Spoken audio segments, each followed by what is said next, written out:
Hi everyone, Sandra here, and today I'm making up a super easy batch of laundry soap.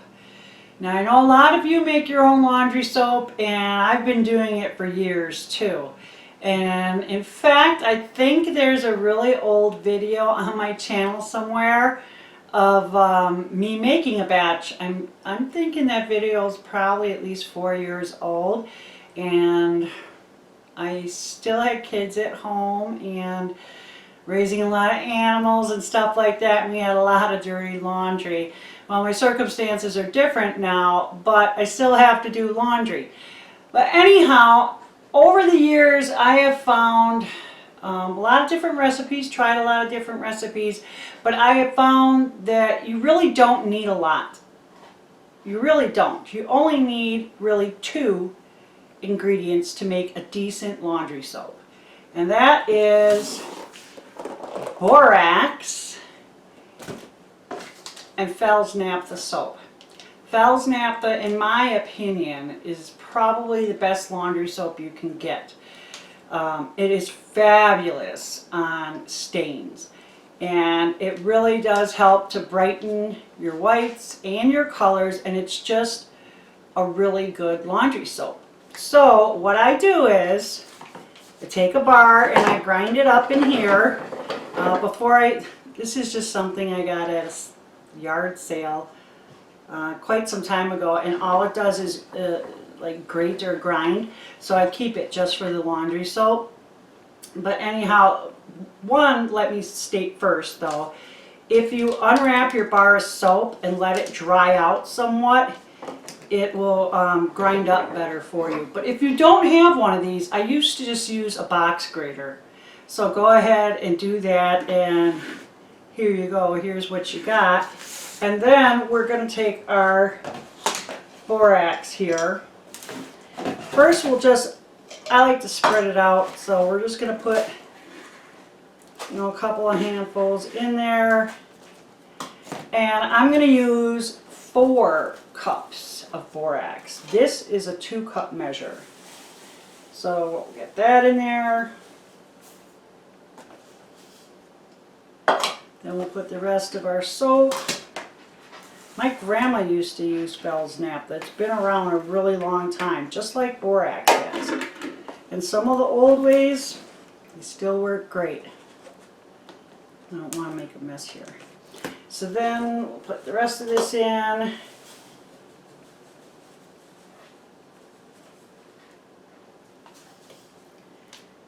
And that's it. Put the lid on and shake it around. You want to mix it up somewhat.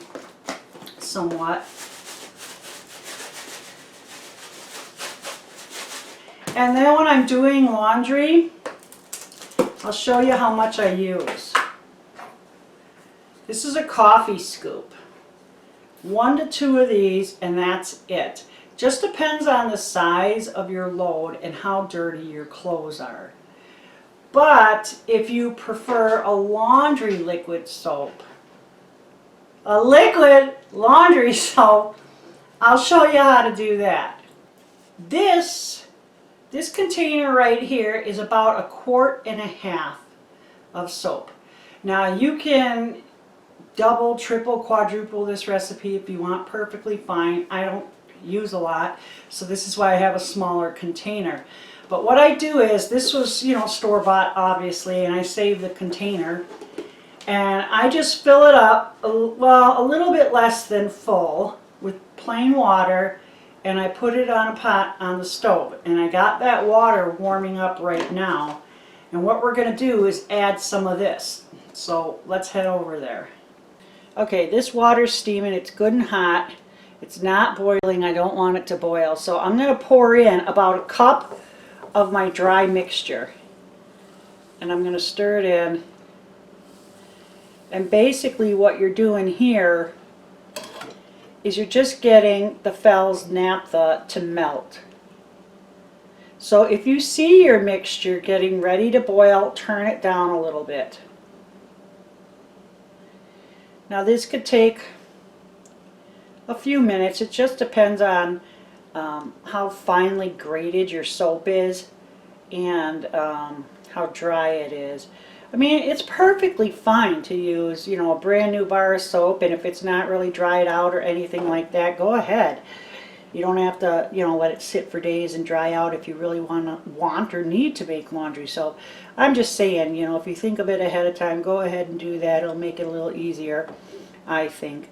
And this is already melting up really well, but I still think it'll take a couple minutes. So when it's ready, I will be back with you. Okay, it's all melted up. Now I don't know how well you can see this, but it's like the consistency of egg whites. So once it's melted up and it's about that consistency, then it's good. You can go ahead and turn off your heat. And then you're going to let this cool down a bit. It doesn't have to cool down all the way to room temperature, but you just don't want it really hot like it is right now off the stove. Really warm is okay, just not really hot. So we're going to let this sit for, I don't know, 5 to 10 minutes. Okay, so the temperature has gone down. It is now warm, but not boiling hot.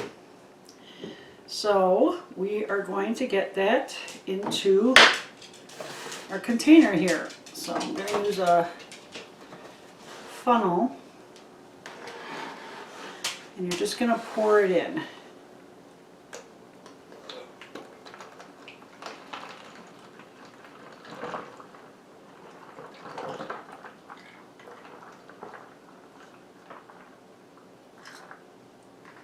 Check and see how full it is. No, not yet.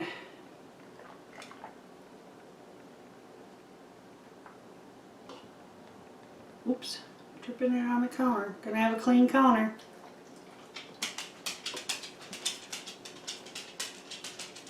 That's why I poured a little bit. I didn't fill this all the way because once I added the Vail's naphtha and the borax, with it being thicker, you know, it'll come to the top without as much water or whatever. Okay, so now what you're going to do is, you can use it right away if you need to, but what I like to do is I'll let it sit for about a day, and throughout the day I'll just come by and shake it, because sometimes if you leave it without shaking it at all, sometimes it'll gel more towards the surface. So in this bottle you might end up with like chunks that are kind of like pudding or custard or something along the lines of that. But if you just shake it a little bit here and there, that keeps it in that nice liquid form. And so when you're going to use it, I wouldn't use no more than this bottom section unless you have really, you know, a really big load or just a really dirty load. And also, if you're going to use the Vail's naphtha on stains, like if you've got grass stains or something like that, you know, of course, go ahead, wet the material, rub this in. I even use an old toothbrush to get, you know, really work it in there if it's a bad stain. But then I feel like that soap will continue in the wash water, so it's like you have extra soap in there. So, you know, don't go overboard on this if you've got a lot of dirty clothes with stains that you're using the bar on, because then you'll end up with too much soap. But anyhow, thanks for watching. I appreciate you taking the time to do that. Thumbs up this video if you liked it, and down in comments, let me know if you make your own soap and what do you use. And remember, if you're not a subscriber yet, please subscribe. That would be great of you. It was nice talking to you, and you take care.